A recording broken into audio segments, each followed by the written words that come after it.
যে সেই সাধু যে ব্রাহ্মণে, কুকুরে, হাতিতে, বিড়ালে সমজ্ঞান করতে পারে, সবাইকে একরকম দেখবে।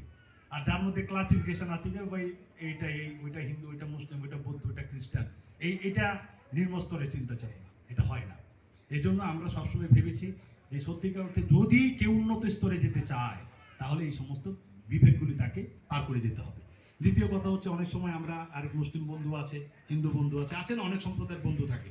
তো এক বন্ধু এসে বলে, মানে অনেক ধরনের কথা বলেছে, আমি বললাম বন্ধু তুমি আমার এখানে আসবে এই ভাব নিয়ে, তুমি ওই পশ্চিম দিকে তুমি নামাজ পড়বা, যায় নামাজ বিছিয়ে, আর আমি পূর্ব দিকে ঘন্টা বাজাবো, তোমার নামাজ নষ্ট হবে না আর আমার প্রার্থনা করতে হবে না। ভাববা, এই ভাব রাখতে পারবো তো ভিতরে? যদি পারো তাহলে তুমি সত্যিকার উচ্চ স্তরের একজন মানুষ। আর আমি যদি ভাবটা রাখতে পারি তাহলে আমি উচ্চ স্তরের মানুষ। আর যদি ভিতরে যদি মানে যদি কোনো কমপ্লেক্স তৈরি হয় তাহলে বুঝবা যে তোমার মধ্যে সেই উন্নত স্তরটা এখনো প্রকাশিত হয় না, তোমার মধ্যে কিছুটা জ্ঞানের অভাব আছে। হ্যাঁ, আল্লাহ যদি মনে করতো আল্লাহ এক চোখে চোখ আর এক চোখে নুন আর এক চোখে তেল বিক্রি করবে না, ওনার দৃষ্টি সম। যদি অন্য সম্প্রদায়ের প্রয়োজন না হতো ওনাদেরকে তিনি কত আগেই পৃথিবী থেকে সরিয়ে দিতে পারতেন। তিনি কি সরিয়েছেন? তিনি সবাইকে সমভাবে সমশক্তি দিয়েছেন। এই যে খ্রিস্টানরা যে আমাদের অনেক থেকে দূরে, তারপরে দেখেন সে রাষ্ট্রগুলিকে কত উন্নত করে উনি রেখেছেন। তো এটা হিংসার দৃষ্টি দিয়ে হবে না, এটা উপর আলোর উপর ছেড়ে দিতে হয়। উনি যেটা ভালো মনে করবেন সেটাই করবেন। মাননীয় প্রধানমন্ত্রী বলেছেন সব তো আল্লাহর উপরে, তা আল্লাহ যেটা করে আপনারা সেটাই মেনে নেন, নিজেদের উপরে আপনারা কেন নেন?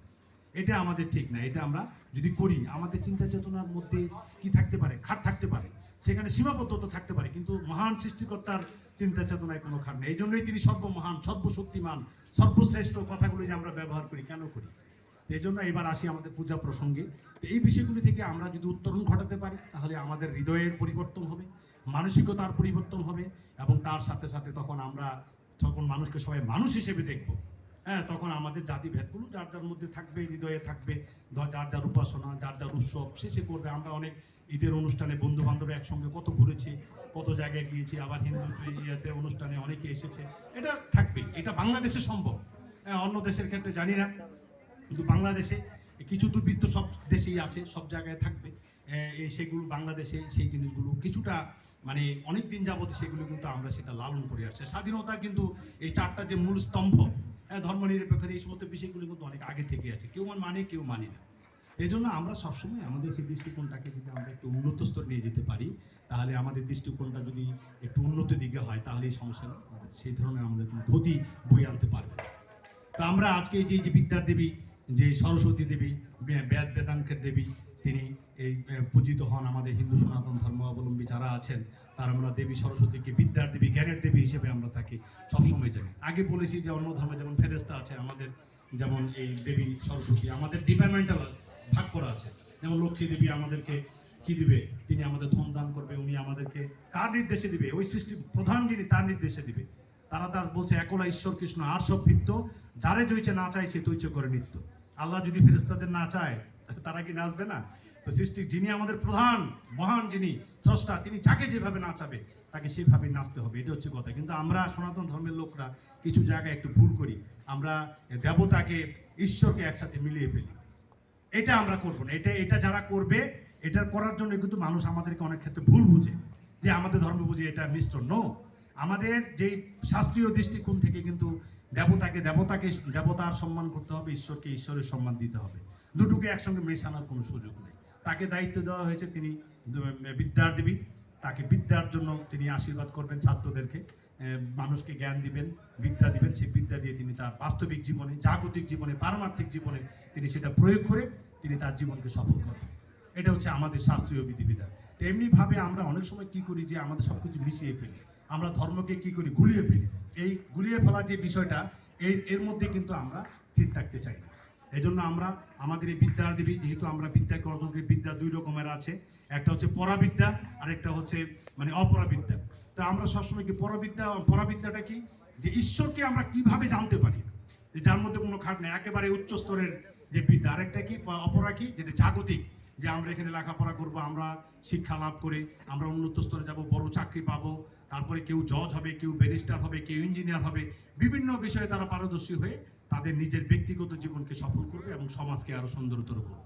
এই জন্য আমরা সবসময় আমরা ঈশ্বরের কাছে যেন, দেবীর কাছে যেন এই প্রার্থনাটাই করি, হে দেবী, আপনি আমাদেরকে সেই বুদ্ধিযুগ দান করুন, যে বুদ্ধিযুগের দ্বারা আমরা আমাদের মহান ঈশ্বরকে আমরা মানে চরমে গিয়ে জাগতিকভাবে তো আমরা বিদ্যা অর্জন করে এখানে 64 কলা আছে, যেমন সঙ্গীত কলা আছে, চিত্রকলা আছে, এগুলি আমাদের সনাতন ধর্মের বিষয়গুলিতে এগুলি পর্যবেক্ষণ করা আছে।